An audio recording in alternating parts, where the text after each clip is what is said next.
What's up, guys? Welcome back to the channel. If you haven't already, please like, comment, subscribe, all that good stuff. And we are coming back at you with another weekly training review. So here we are on day one, hitting our speed bench press. This week in general is a volume deload. So intensity stays relatively the same. There's a couple spots where it came up, but in general there's a lot less volume. The prescribed RPE on these speed sets actually dropped a little bit this week, so I backed off the weight on the remaining sets to make sure we kind of keep it in the pocket there. But on this day, my pecs were feeling so toasted from the previous week. Not only the bench pressing, but I have dumbbell lat pullovers as an accessory on the Friday before this, so it's 2 days before. And I don't know if I've recently accessed more range of motion on that movement lately or something, but my chest really gets nice and toasty from that. That's a good thing, I think. But so definitely had to take it a little bit easy on those. On deadlifts here, we had one top set at 518 pounds for 2. So we hit it here, and it moved pretty good. Not the best this weight has ever moved for me, but certainly nothing to be mad about. And then we had a couple back downs at 485 here. So, and same thing. I mean, this weight should be moving pretty darn good for just sets of 2. I was trying a little bit something different with my stance here. I think I'm going to continue pursuing that, and if it works out well, I'll talk about it more later, I guess. But they moved good. Way less volume than last week. So as I'm recording this at the end of the training week, I'm feeling pretty good and recovered. We have our tempo squats here for this day, and they're supposed to be 200. And I posted this one to my Instagram, and it's funny, my coach was like, that's not 200, that's like 500 or something like that, or 400. Regardless, I tempoed the heck out of them. And I think that just comes down to the fact that this movement, this day, the squat day, squats just typically don't feel that good. And I was tempoing it more to just try to really feel out the movement. But by the end of it, it started feeling pretty good. Again, still kind of slow for a 200, but I was really just thinking about foot pressure, keeping everything balanced, trying to keep it all in my quads as much as I can. And like I said, in the end, I think I feel pretty good about where this ended.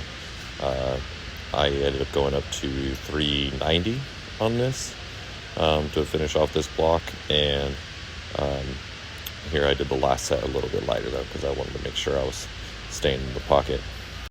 But the previous weeks, I was doing all of my sets lighter than that 390, even though that's kind of where I wanted to be when I first looked at the program.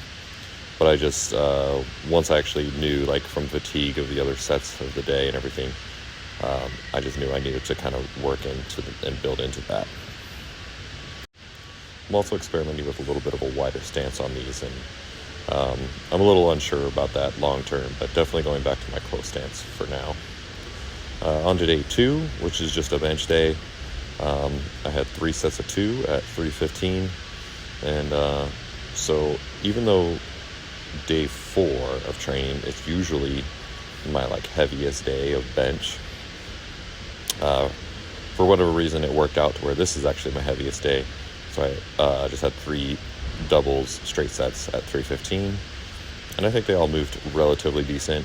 This was only one day after the day 1, so my pecs were still feeling pretty spicy on this day, but all that said, still moved pretty decent. Moving into day 3, we have squats, primary squats specifically. We had one top set at 452, and I was really not in the best headspace on this day, and I didn't feel like they were good squats in the moment, but seeing them back, they weren't too bad. Definitely hoping to move those a little bit faster though in the coming weeks. And then we had one back down at 4:30. So only 2 sets of squats on this day. So, like I said, significant volume deload. You saw me shaking my head there on that one. My heels came up on the first rep, and that drives me nuts when I do that. And then into day 4, RDLs for a secondary deadlift. And this is one of those moments where intensity actually went up for this week, but we only did 2 sets of them. And because of how the day 3 squats felt like they went in my head, I wanted to do something really good this day for these RDLs. So I went 475. Kind of wish I would have went 495 in retrospect, but I think we definitely hit the target RPE of like RPE 7-8 on those. So yeah, that was a cool set. Definitely the most I've ever done on RDLs.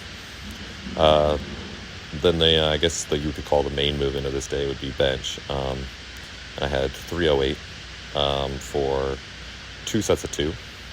And the first set moved kind of okay, and the second set definitely moved a lot better. I just think positioning was better overall. But at least my pecs weren't super toast coming into this day. So I think we're in a good spot.